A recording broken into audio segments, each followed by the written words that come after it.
यो भुटेको ल्वाङ मरिच दालचिनीलाई राम्रोसँग पिस्ने र बेसार पनि त्यसलाई भुटेर हाल्ने र मसिनो बनाउने। अब यो पोलेको अदुवालाई पनि यसमा मिसाएर मसिनो गरेर पिन्ने। अब यो कुटेकोमा मह पनि हालेर राम्रोसँग यसलाई कुट्ने।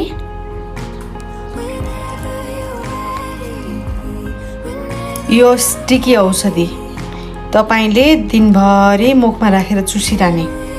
यो खाँदा पानी नखानुहोस्, पानी नखाने टाइममा गर्नुहोला। यसले तपाईको जस्तो सुकै गडेको खोकीहरू, घ्यार घ्यार भएको छातीमा जमेको कफ, सुक्खा खोकी सबै निकाल्छ। बच्चाहरूलाई चाहिँ हुँदैन, पिरो हुन्छ। यो तपाई गर्नु होला है। धेरै खोकी लागेको खण्डमा ज्वरो पनि कन्ट्रोल गर्छ यसले है।